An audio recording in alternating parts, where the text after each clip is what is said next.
My girlfriend said, "If you loved me, you'd co-sign the BMW." I said, "Then you need a different boyfriend." She laughed like I was being dramatic. I called her bluff before dinner was cold. By the weekend, her cousin was calling me selfish. 2 weeks later, the dealership's finance manager wasn't real. Original post: I'm Mason, 33M. I work as an IT project manager for a healthcare software company in Raleigh.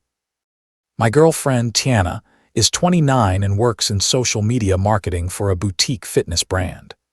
We'd been together a little over 2 years. She'd been staying at my apartment most nights for about 9 months, but the lease was mine, the rent was mine, and every utility was in my name. Things had been off for a while, not cheating off, not screaming matches off. Worse, honestly, transactional. Every conversation had started sounding like a negotiation where I didn't realize I was already the one paying. She'd ask if I saw a future with her, then somehow that would turn into whether I'd help with a credit card balance. She'd talk about how couples build together, then slide into how real men don't make their women struggle. Little phrases, rehearsed ones. The kind people repeat because they've already decided what role you're supposed to play in their life. The blow-up happened on a Wednesday night in my kitchen. She'd come over after work with takeout, and one of those two careful voices that means a trap is being set. She told me her lease was ending in 2 months, her current car was embarrassing, and she'd found a black BMW SUV she was manifesting. Then she said the real part. Her credit wasn't strong enough on her own, but that wouldn't matter if I co-signed. I thought she was joking. I actually smiled for a second and said, "For what, a used one?" She didn't smile back. She said no, a new one. Then she started listing all the reasons it made sense. Better for her brand, better for client meetings. Better for us as a couple because appearances matter. I asked what the monthly payment was. She named a number so stupid I actually laughed. That was my first mistake. My second was thinking logic would help. I said, "Tiana, I'm not co-signing a luxury car I'm not driving." She folded her arms and leaned against my counter like she'd practiced the moment. Then she said, "If you loved me, you'd co-sign the BMW." I stared at her. Then I said, "That's not love. That's debt with leather seats." She got cold immediately. No tears, no hurt, just offended. She said she was sick of dating men who wanted girlfriend benefits while keeping husband-level support off the table. I told her we weren't married, not engaged, and not sharing accounts. She said that was exactly the problem. Then came the line that ended it. "If you won't help me level up, then maybe you're not the man for me." I said, "Then you need a different boyfriend." She actually laughed. Not because it was funny, because she thought I was bluffing. She said I was being emotional and that I'd calm down once I realized this wasn't about a car, it was about whether I believed in her. I asked her to take her food and go home. She said, "You're kicking me out over one conversation." I said no. I'm ending this over an ultimatum disguised as romance. She left angry but still smug. That part mattered. She left like someone who thought she still controlled the pace of the story. At 9:14 that night, she texted that I'd regret humiliating her. At 9:26, she texted that she was willing to forgive my reaction if I apologized. At 9:41, she sent the dealership listing. I didn't answer any of it. Instead, I emailed my landlord and asked about guest access rules. I changed the keypad code on my apartment door. I boxed up the skincare products, shoes, and 2 garment bags she'd been slowly migrating into my place like she was colonizing it room by room. Then I sent one text, "Your things will be with the front desk tomorrow. Please coordinate pickup through email." She called 11 times. I muted her and went to bed. The next morning, she showed up before work in sunglasses and attitude, telling the leasing office I was being abusive by locking her out. I walked downstairs with my lease folder and one calm sentence ready. "She does not live here. She is a guest." The property manager looked at my paperwork, looked at her, and told her she needed to leave. That's when Tiana finally realized I wasn't doing relationship theater. I was done. By lunch, her cousin Nia had texted me. By dinner, her best friend had left a voicemail saying I'd crushed Tiana over a simple request. I took screenshots, saved voicemails, and made a folder on my desktop titled exactly what it was: documentation. Because peace is easier when it's organized. Update 1: It's been 5 days, and Tiana still seems convinced this breakup is an overreaction that can be talked down into a financing agreement. The first message that almost made me laugh came Thursday morning. She emailed me a subject line that read, "This is bigger than a car." In the email, she claimed I was focusing on the BMW because I didn't want to admit I was scared of commitment. 3 paragraphs later, she called cosigning a symbolic gesture of partnership. Then 2 paragraphs after that, she said any man serious about marriage would have no problem leveraging his credit for the woman he loves. Leveraging. Her word. I replied with one sentence: "I'm not discussing loans, vehicles, or this relationship further." That should have been enough. Obviously, it wasn't. That afternoon, Nia called from an unknown number because I'd already stopped answering Tiana directly. She said Tiana was embarrassed and that I didn't need to punish her forever over a grown-up conversation. I said asking me to tie my financial future to an $81,000 car wasn't a grown-up conversation. It was a sales pitch. Nia got quiet for a second, then tried a different route. Tiana's just tired of building alone. That one was rich. Tiana had been living out of my fridge, using my streaming accounts, leaving Amazon packages at my apartment, and borrowing my gas card twice a month when things got tight. But sure, she was building alone. Friday night, she showed up at my office parking garage, not dramatic, not screaming. Just standing near the elevator in heels, and that cream coat I always liked, holding 2 coffees and wearing the face people use when they want witnesses to think they're the reasonable one. Security called up and asked if I was coming down to meet my girlfriend. I said ex-girlfriend and no. 10 minutes later, one of the security guys I know from late project nights came upstairs with 1 coffee in his hand and said she told me this was all just a misunderstanding. I told her misunderstandings usually don't involve credit applications. Then I asked her to leave. Unexpected ally, shout out to Greg. Friday night got worse. I got 14 texts in under an hour. First came apology, then blame, then nostalgia, then threat. She said I was making her look unstable. She said people were asking questions. She said I better hope nobody assumed I'd been leading her on. I forwarded everything to my folder. Screenshots, call logs, emails, voicemails, building incident notes. Saturday morning, her mother called. I almost didn't answer because I expected the usual. The guilt lecture. The "why are you hurting my daughter" routine.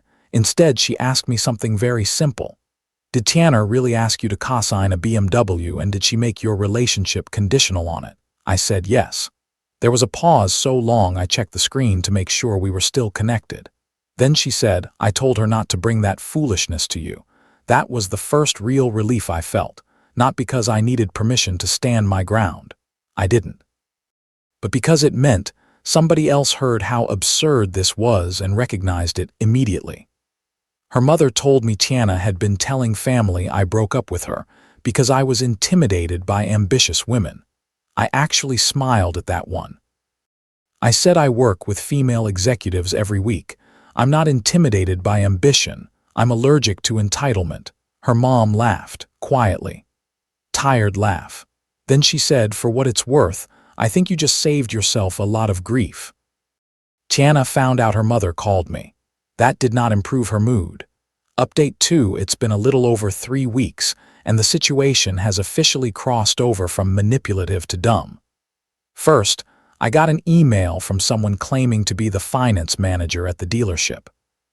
Very polished, very polite, said there might have been a misunderstanding during a joint pre-approval discussion, and they'd be happy to clarify my options. Problem was, I had never spoken to the dealership. Ever. I called the actual dealership myself, asked for that finance manager by name. Didn't exist. I saved the email, forwarded it to my personal account, and added it to the folder. Then I sent Tiana one final response: do not impersonate businesses to contact me again. She denied it within minutes, said I was paranoid and self-important. 2 hours later, her friend Bri posted one of those vague stories online about men ruining women's momentum because they fear powerful partners.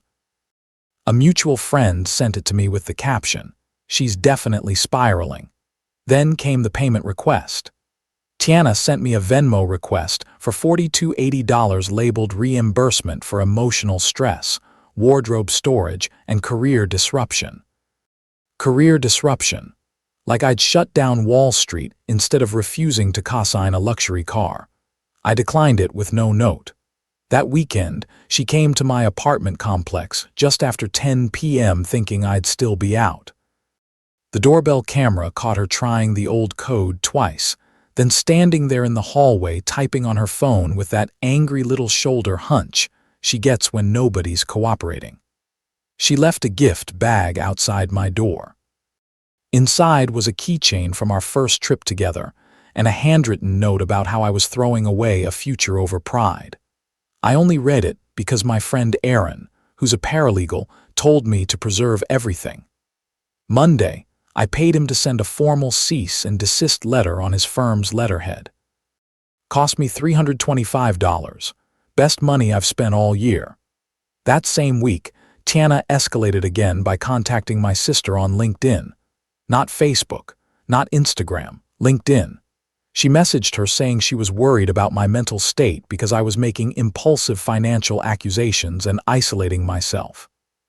My sister called me laughing too hard to get through the first sentence.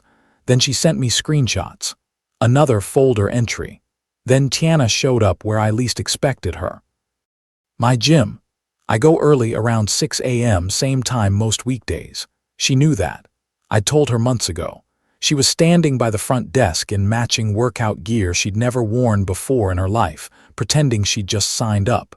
I saw her the second I walked in. She saw me too and smiled like we'd run into each other at a farmer's market. She said, "Mason, can we not do this here?" I said, "We're not doing anything anywhere." I checked in, turned around and asked the front desk manager if they could make a note that she was not to approach me again. She started crying before I'd even finished the sentence. Full public tears. Soft voice. "You're really going to act like I'm dangerous?" "No, I'm going to act like you keep showing up where I am after being told not to." That got the manager's attention fast. She left. Not willingly, but she left. Funny thing is, my life started getting better while all this got worse. I got promoted to senior PM the same week. Bigger clients. Better bonus. Less chaos at home because there was no one there trying to convert affection into a financing tool. I also started going back to the Saturday trivia night I used to skip because Tiana said it was low value and unserious. That's where I met Lee. 31. ER nurse. Smart, funny, direct. First woman I've met in a long time who asked what kind of week I was having instead of what I could provide by Q4. We got coffee, then dinner, then another dinner. Tiana somehow found out.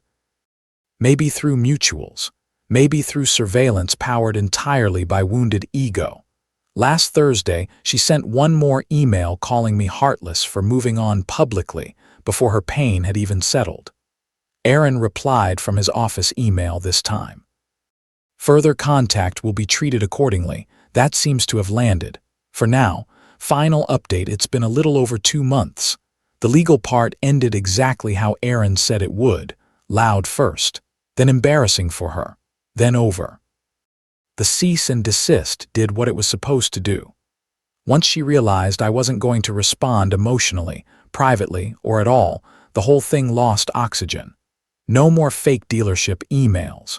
No more late-night appearances. No more strategic crying in public places where I happened to be. She did try one last push through her mother. This time it wasn't manipulative, though. Just tired. Her mom called and asked if I'd be willing to tell Tiana directly that there was absolutely no path back, because Tiana had apparently turned "not right now" into "after he cools off" in her own mind. I said sure, but only once and only on speaker with her mother present. So we did. Tiana sounded different, smaller, not remorseful exactly, more like somebody who'd finally run out of alternate storylines. She asked, "So that's it? Over a car, I said no. Over the fact that you tried to tie love to liability and acted shocked when I wouldn't sign. Silence. Then she said, I thought if you were serious about me, you'd prove it. I said, serious people build trust. They don't submit credit applications as loyalty tests. Her mom made this little sound in the background like she was both exhausted and unsurprised. Tiana hung up without another word. That was 6 weeks ago. Nothing since. From what I hear, she's telling people we wanted different things. That part is true, actually. I wanted a partner. She wanted access. I wanted peace. She wanted leverage. I wanted something that could survive a hard conversation. She wanted a man who'd confuse risk exposure with romance. Lee and I are still seeing each other. Slowly. Like normal adults. Last weekend, we cooked at my apartment, watched a terrible action movie, and laughed about how aggressively average my car is. Nobody asked me to cosign anything except the pizza receipt. Work is good. The promotion stuck. My sleep is better. My checking account looks exactly how I like it, undramatic.